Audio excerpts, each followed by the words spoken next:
Freedom! So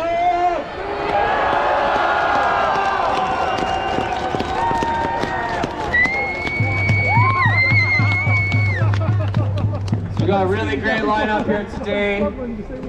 I just wanted to open up a little bit. I started out this week, I went down to Coots to report on the events down there. Was anybody here down in Coots or Milk River?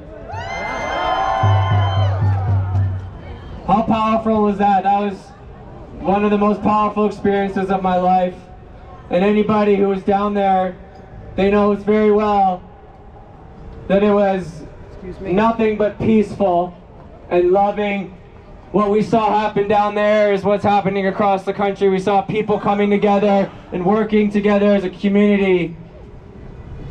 I went down to Coots first. I spent the day on Sunday. I didn't know that it was going to be the last day of the blockade. And then I spent the night at Milk River, camped out on the highway. The numbers dropped on Sunday night down to less than 100 people.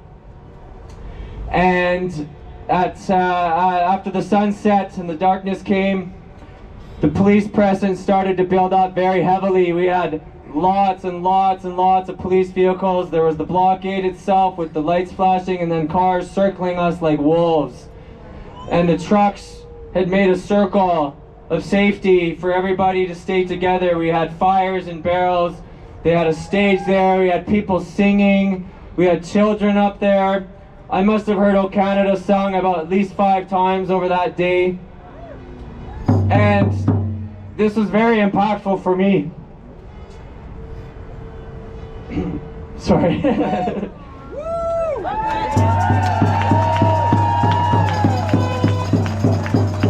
Because I saw that we can't lose. We cannot lose this. When I saw the energy, the power of what's going on there, I know in my heart that we have already won this. And I saw what it means to hold the line. And they understand down there and they understand in Ottawa that to hold the line, it also means to hold the light. That's what's happening right now across this country. Canadians are holding the light. And no matter what they threw at them, the police that night, we got reports they had been down in Coots with automatic weapons out in front of children, creating a false flag event. They set them up, they planted guns, they arrested people that had nothing to do with any of this. This is the length of depravity that the RCMP are willing to go to. We held the light the entire time, and the next day, even after they made the decision to pack up and leave because the risk was getting too high, what did they do? They hugged the police officers and they shook their hands before they left.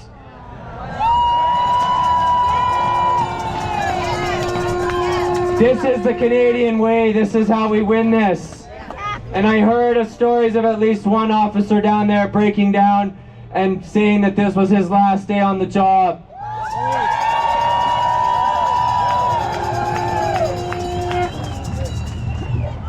We know that who's behind all this. We know the government, people like Trudeau and Kenny. We've been telling everybody at these rallies for almost 2 years now that our government has been waging war on us. That now it's just official. That's all that's changed. Nothing else has changed. They've been waging war on us for 2 years straight. But what the world is seeing now and what Canadians are seeing, no matter how dark and depraved and evil these politicians are, the responsibility for what is happening to this country now, and the responsibility for the acts of fascism and dictatorship fall on the hands of our police officers. They are the ones who have the power to allow this to continue or to not allow it to continue.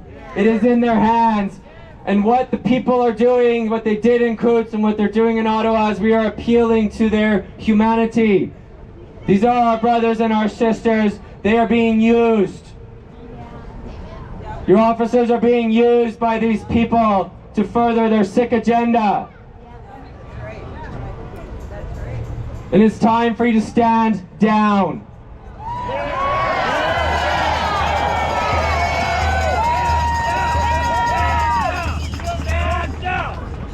So we just hope, we know the officers in Calgary that at the rally we've spoken today, they tell us that they support us. We're gonna, no matter what, even if they don't, we have to meet them with love. We have to meet them with kindness, because that light exists in every one of us. And the brighter we shine it, the more likely they are to be activated for their lights to shine as well. Okay?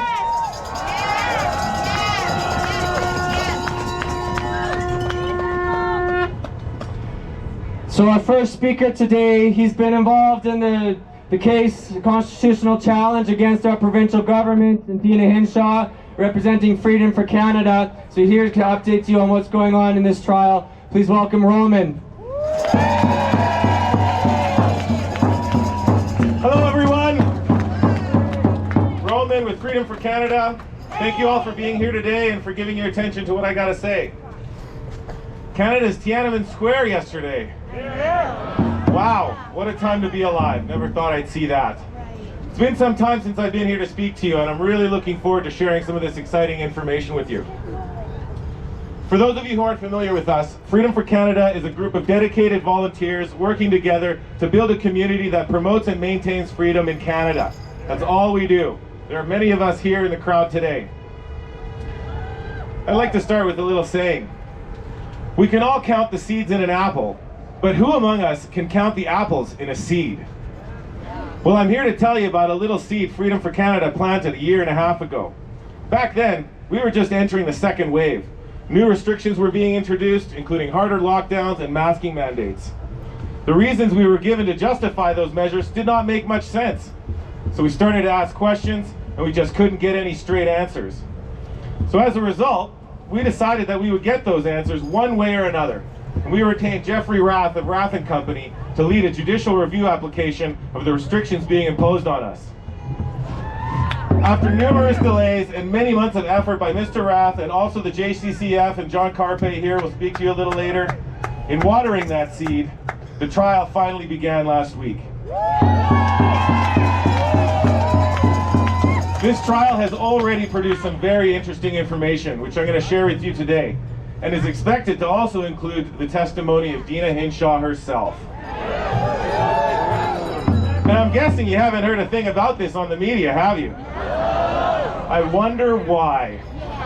Well, in my opinion, it's because it has the potential to legitimize the counter-narrative and tear down the lies we've been living with for almost 2 years. It's no surprise they don't want this information getting out. So if you want to stay up to date on this, one way is to visit our website, freedom4canada.com, subscribe to our newsletter, or join our Telegram group, Freedom for Canada. For those of you who aren't sure what a judicial review is, well, it's the power of the courts of a country to examine the actions of a legislative, executive, and administrative arms of the government and to determine whether such actions are consistent with the Constitution. Sometimes the outcome of such a trial can lead to both class actions and criminal follow-on litigations. This type of litigation is an essential mechanism that holds the government to account and aims to prevent its overreach, which in my opinion has clearly happened over the last 2 years. What do you think?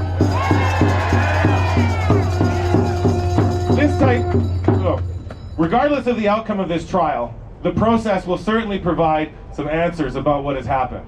And in my opinion, the court of public opinion is way more important these days than ever. And I'm here to present a few things to you so that you can make up your own mind, spread the news, and help wake more people up.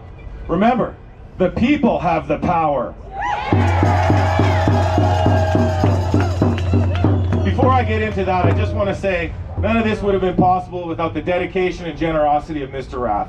He is truly a man of deep legal knowledge, and most importantly, his heart is in the right place. He has worked tirelessly on this application with little financial support, and he does it as a true patriot. If you'd like to contribute to his litigation trust, you can find a link on our website. Now, the trial began with a lively debate of some very important issues with the Mr. Doctor Bhattacharya, our expert witness on public health matters. They debated the topic of masking effectiveness and various studies related to that. But interestingly, Dr. B explained how mandating such policies generally results in the reduction of public trust in the system, and which causes far worse impacts later on than it claims to help. Not sure about you, but I've lost my trust. Next, we heard from Lieutenant Colonel David Redman, the former head of Alberta Emergency Response Management, AEMA, and one of Canada's leading experts on that subject. Mr. Redman explained how the recorded death rates, if you actually believe them, make this virus rank in severity along with a bad pneumonia season, and should have had a corresponding response. This expert opinion echoes what many of us have been saying all along. It's nothing more than a bad flu. Redmond further explained that not only did the province not prepare an appropriate pandemic response plan according to normal practice, they largely ignored the one they already had in place since 2013 during the H1N1 outbreak. Redmond explained that in a standard emergency response, experts from all impacted aspects of the emergency should work as a team in order to have a comprehensive perspective from which to prepare that plan. And in his opinion, the province ignored this well-established protocol and invited only limited health officials, which then dictated what that plan would be, with little to no regard on aspects like economics, wider public health, or social impacts like suicide and drug abuse. He argued that all of society needs to be considered during these emergency response plannings. Unbelievable. You can't even make this stuff up. Mr. Redmond, by the way, has put out a comprehensive video on YouTube largely explaining the same things as in trial. So if you'd like to see it from him yourself, you can find that link, or we'll include it in our next newsletter in case you forget. Next, we heard from the Managing Director of AEMA during October 2020 to May 2021, Mr. Scott Long. Mr. Long confirmed to us under oath that no cost-benefit analysis was done before implementing the non-pharmaceutical interventions, or NPIs, like lockdowns, masking, and social distancing, and the devastating impacts they had on our society. Let me repeat that if you didn't get that. No cost-benefit analysis was done. In other words, their plan was to shoot first and band-aid the problems with our own money later, like CERB and other trivial financial systems. Was the government making the plans up as they went along? Maybe they were following a script. You tell me, what do you think?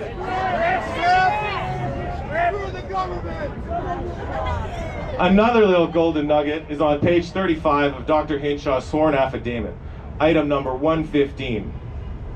She states, the PCR test does not identify a living infectious virus in an individual, but that the likelihood increases if the subject has obvious symptoms.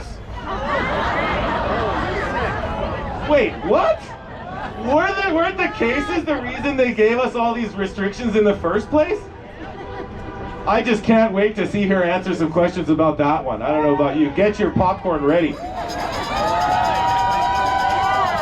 There are numerous other significant revelations uncovered during this week's testimonies, which we will summarize later once the transcripts are available. It's just too much for this short presentation.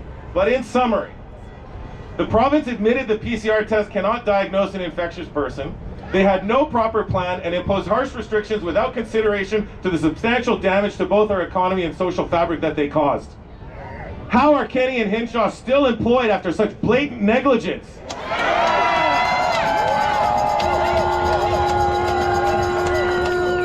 Now, due to some procedural delay and the unavailability of Dr. B to complete his testimony last week, the hearing was adjourned till Tuesday. There's also a concern that we'll not have enough time to cross-examine everybody, so it's driven the need to extend it beyond next week. Now, due to both Mr. Parker and Justice Romain having holidays, the trial will be adjourned at the end of day Thursday and resume in April.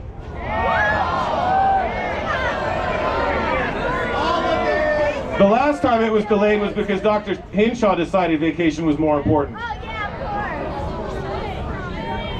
This next week we'll hear from various other witnesses, and there is a potential we may hear from Dr. Hinshaw herself. You can watch the trial live online. We publish the link every day in our Telegram chat. Unless she gets COVID. It's a virtual court, so she has no excuse. A successful outcome of this litigation can have far-reaching implications, as it could set a legal precedent for other provinces and countries to follow. It has potential to expose willful negligence and other crimes committed against us Albertans. This could very well be our legal beachhead in the battle for our freedom. So please pray for RAF and JCCF to finish strong.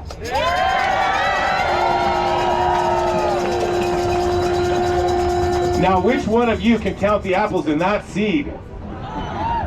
At the time, we had no idea how important that could become in the future. And I'm so glad we did it. Now, before I wrap up, I'd just like to say a special thank you to a very important person in this movement. She has worked tirelessly at rallies and supporting others throughout the pandemic. In my opinion, without her hard work and courage, we wouldn't be where we are today. Not only that, somebody needed to put their hand up to be on the top of that application, and Rebecca didn't even hesitate.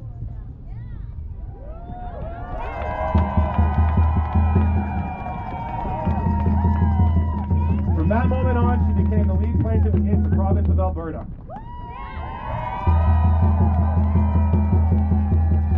I'd like to ask you if you could to join me in saying a special thank you to her on 3. 1, 2, 3. Thank you!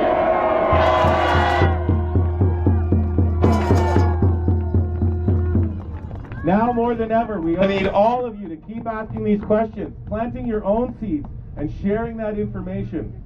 Get involved any way you can. Every contribution counts. Now, in conclusion, I think we're all a little nuts here. I mean, all of us, we're nuts. And I mean that with the greatest respect, because the greatest oak was once just a little nut that held its ground. Hold the line, everybody. Justice for humanity is coming!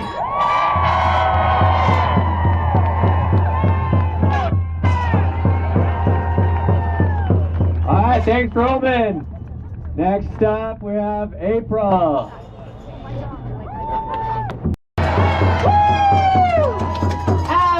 It's an honor to be standing here looking at all you beautiful patriots. You are all pillars of insight and courage, and I love every single one of you. And I just wanted to say thank you to Calgary Freedom Central for being here from the beginning. All you people who were protesting in 2020, I didn't wake up till much later, so God bless you. You did it in spite of all the odds. It's just amazing. So let's get started. Back in September 2021, I woke up to totalitarianism at the hand of our federal government. And Calgary Freedom Central gave me a soft place to land in the months that went on and are still ongoing. I was shocked and traumatized, like I think we all are. So today I want to try to take this time to help raise us all up. But first, I need to talk about some darkness, so bear with me, because darkness has been flourishing for too long in the shadows, and we are here to expose it to the collective light of humanity. Klaus Schwab is a man who probably needs no introduction. I mean, we got to go right to the top, right? This is where all this insanity is coming from. Exactly. In 2017, he said in an interview, "We are very proud of the young generation like Prime Minister Trudeau. We penetrate the cabinets." Our cabinets, Canada. Our elected officials, whose salaries are paid by our taxes, who are supposed to be working for us. He goes on, "Yesterday I was at a reception for Prime Minister Trudeau, and I know that even more than half of his cabinet are young global leaders of the World Economic Forum."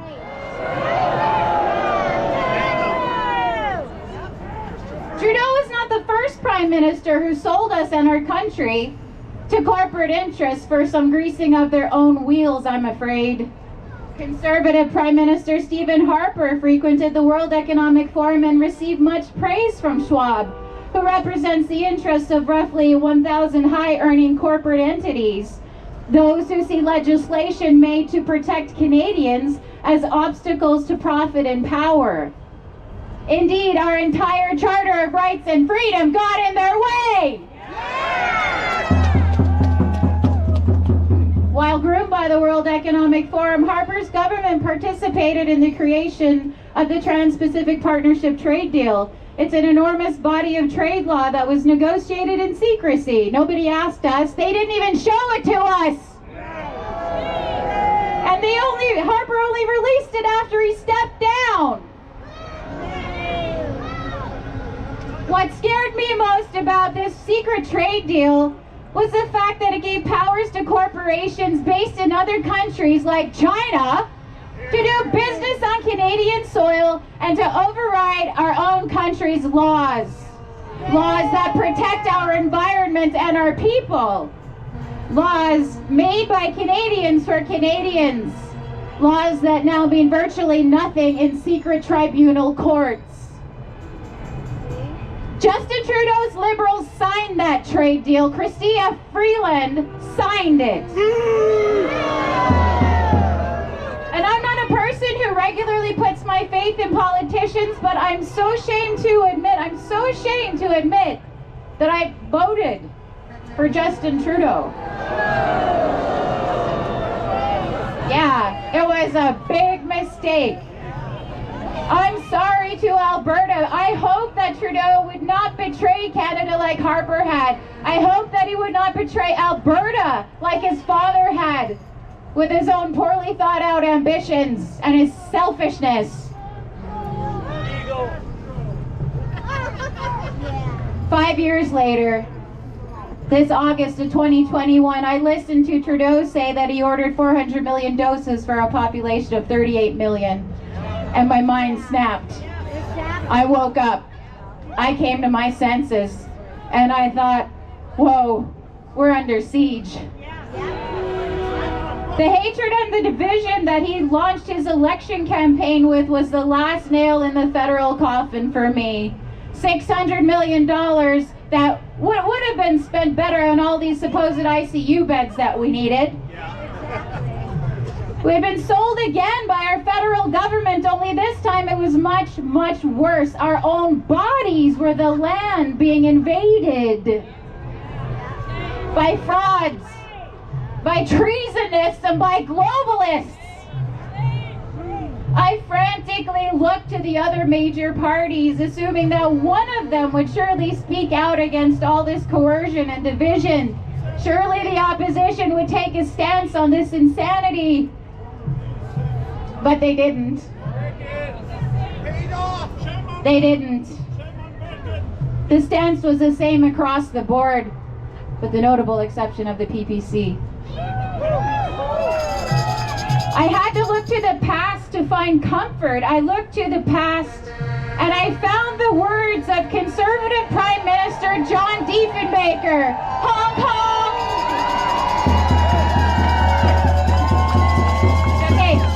I gotta keep going. I want to share with you what John Diefenbaker said about what the role of the opposition is. So take heed, Candice Bergen. Take heed, Pierre Poilievre. Where are you?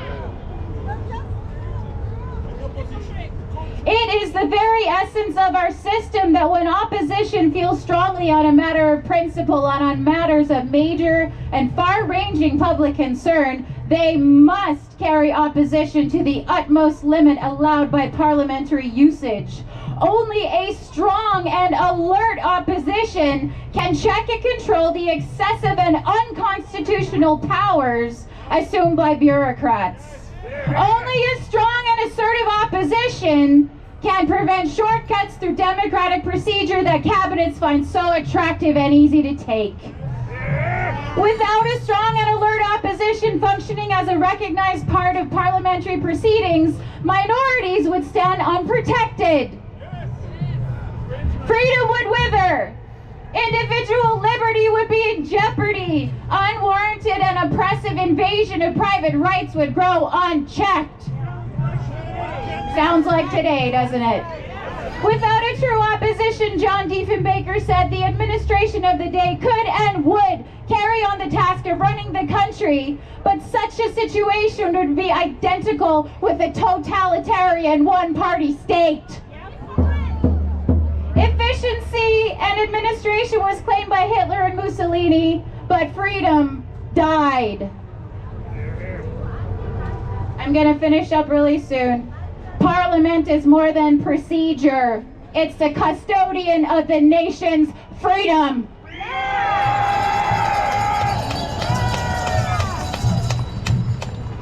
So, we have the World Economic Forum running Alberta Health Services, which has become an institution of death and trauma, if you ask me. I'll talk about that with you later. The real smoking gun, if you ask me, was the quick and deliberate demonization of undeniably safe, cheap, and effective drugs to prevent and treat COVID-19. We the people demand the College of Physicians and Surgeons to give us access to life-saving medicine. Ivermectin, hydroxychloroquine. Stop killing us.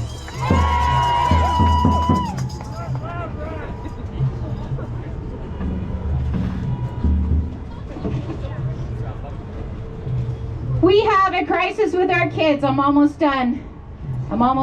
This is really important. Dr. Sterling Sparshu, president of the Child and Adolescent Psychiatric Section with Alberta Medical Health Association, said, "I've never seen so many kids suffering so badly. The system is on the edge of the collapse." The collapse that the likes of Mr. Schwab and his cohort of globo ghouls have participated in creating. The collapse that they see great opportunity in. Opportunities like changing our very genetic makeup while circumventing and rewriting laws that protect us.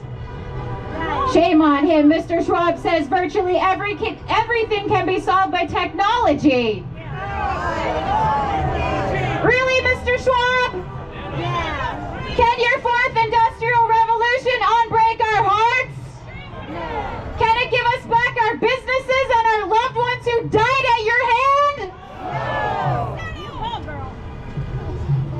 Will your young global leaders cut our 9-year-olds down from their nooses?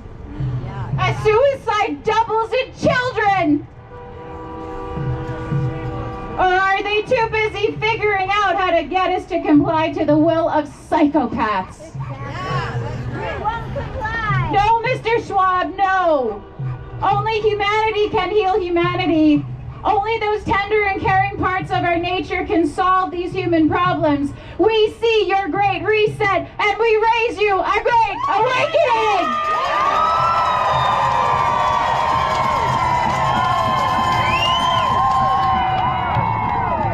We are the global leaders of the world! Young and old, we the people are taking back our lives and our liberties! We see your fourth industrial revolution and we raise you a collective uprising of the human heart!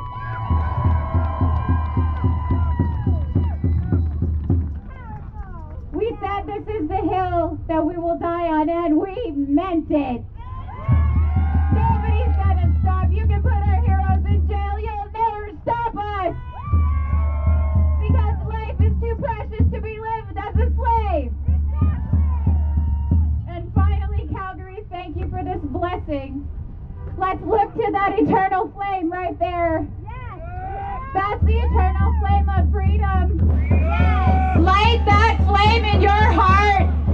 And don't ever give up on truth, justice, and freedom for all.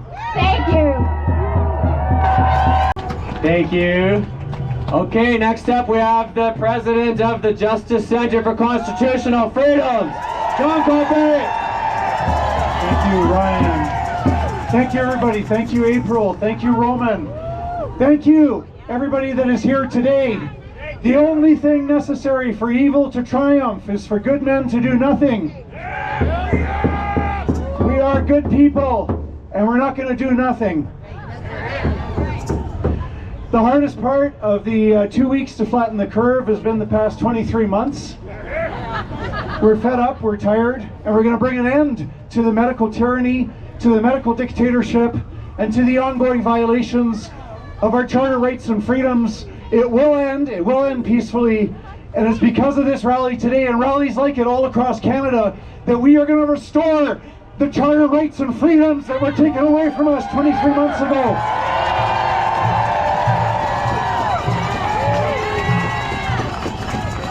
It's been said that it's darkest before the dawn, and right now we are in a serious crisis with the abuse of the Emergencies Act, with the Prime Minister using dictatorial powers without authorization. We are not immune to the loss of our democracy, sadly. The country of Chile, 1973, military coup. General Augusto Pinochet seized power. They had for decades and decades, they had a stable democracy since the early 1930s with fair and free elections and with a peaceful transfer of power to the winning party. Decades and decades of stable democracy, and all of a sudden, overnight, military dictatorship, just like that. And they were under military dictatorship for almost 2 decades. And afterwards, Chileans, I saw an interview, and this Chilean woman said, I don't know how that happened. We had a stable democracy in our country for decades, and then all of a sudden, military coup, Pinochet takes over, and you've got decades of military dictatorship. We are at a crisis point now with the illegal invocation of the Emergencies Act without any valid basis by this government. We are becoming a police state, a banana republic with polar bears, and we are very close to losing everything. And this is why it's so important that we continue with the peaceful demonstrations in Calgary, in Vancouver, in Saskatoon, in Winnipeg, in Toronto, in Halifax, and in Montreal, and in Ottawa.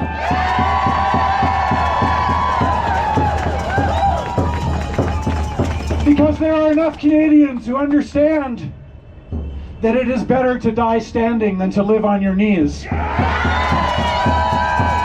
are not going to live on our knees. We see right now a serious undermining of the rule of law. The first words of the Charter are that Canada is founded upon principles that recognize the supremacy of God and the rule of law. The rule of law means that the President or the Prime Minister or the King or the head of state cannot punish you for holding different views. The rule of law means that the Prime Minister cannot send police to trample on peaceful protesters just because he doesn't like their message. This is a breakdown of the rule of law. When you have police trampling peaceful protesters just because the Prime Minister doesn't like our opinions on wanting our charter rights and freedoms restored.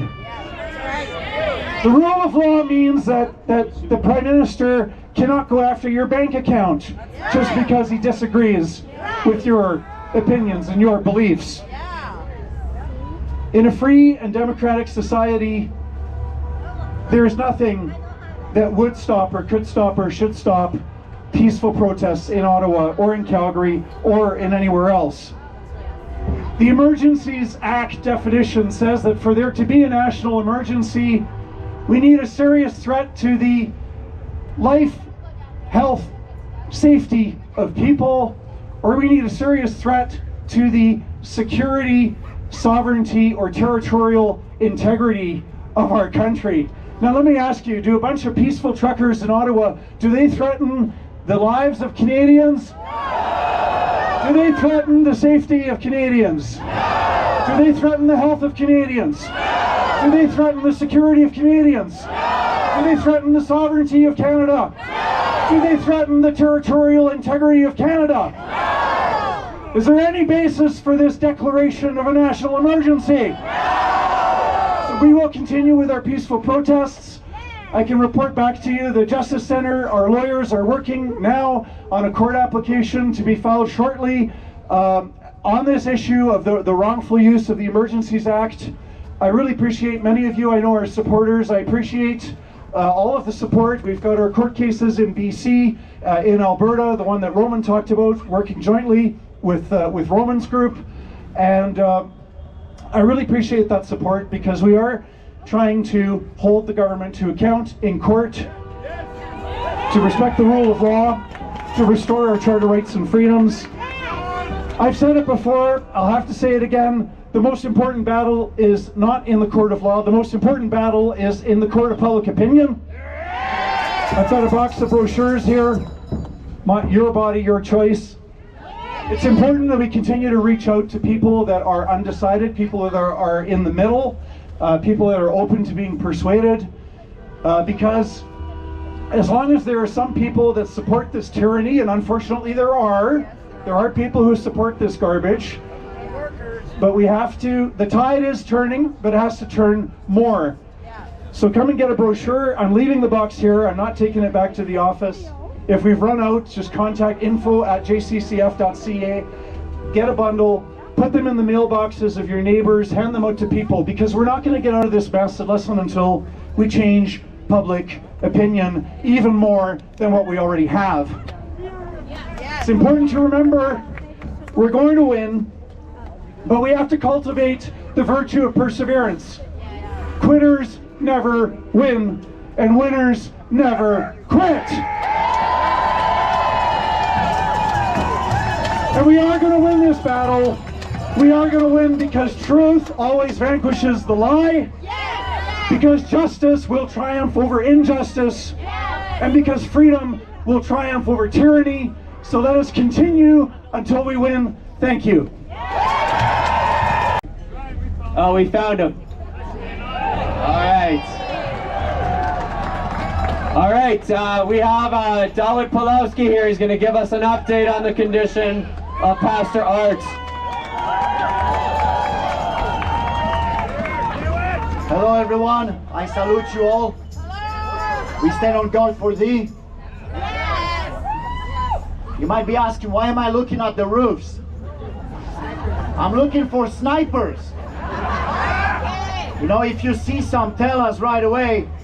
I see some cameras, probably made in China, over there. But you know, I guess Newfield, listen, you bandit in a badge. You Canada hater, you're falling behind. You might be in trouble with the regime now because you didn't send the snipers on the roof. I have an update from Pastor Art, from my brother. He's blessing you all. He says, hold the line. Stand strong. You're lions, remember that. You're not fighting only for your future, but the future of your children. This is what he says. I am in solitary confinement in prison because according to the corrupt Kenny government, I have committed a crime. What was my crime? I stood for the people against tyrannical mandates that have caused many to die. Restrictions that destroyed countless lives. I stood for the people who lost everything. Some that lost their loved ones. Some that lost their jobs. And others that lost everything. My job as a pastor is to stand and to be with the hurting and with the broken. To stand with them in solidarity against the evil in the land. To stand against the evil we see all around us. The evil that claims we are in this together, but at the same time gives itself more, while others lose more and more. Evil that says one law for me and one law for thee. This evil has a name. Its name is Kenny's government. With its corrupted bureaucrats. A pastor's job is to fend off such evil wolves. And I wish more clergymen would join me in this peaceful fight. Join me against this evil. I am on my 11th, today is the 12th, day of fasting without eating. I am reading my Bible, finished studying Esther and Nehemiah, and am currently studying Ezra in the Old Testament. Though I am in solitary confinement 23 hours a day, I give mini sermons to other inmates through small gaps in the cell. And when I am passing by in the halls, some have even asked me to cancel them. I am standing strong, Pastor Artur Pawłowski.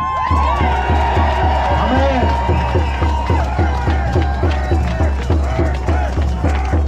Free Pastor Art! Pastor Art! Free Pastor Art! Free Pastor Art! Free Pastor Art! Free Pastor Art! Free Pastor Art! Free Pastor Art! Free Pastor Art! Free Pastor Art! Two more things, three more things. The Bible says that perseverance builds character. Today it's the time for men and women with characters, unshakable in determination for the future of this country. You're being watched by the whole world. This is another thing. We are at 4 o'clock. There's going to be already some people at the vigil at the Riemann Center. Please come support Arthur, because they came for us today. If they will succeed in this, they will come for you. Remember, blessed are those who are persecuted for righteousness' sake. You as well are such people, called for a day as this. I bless you.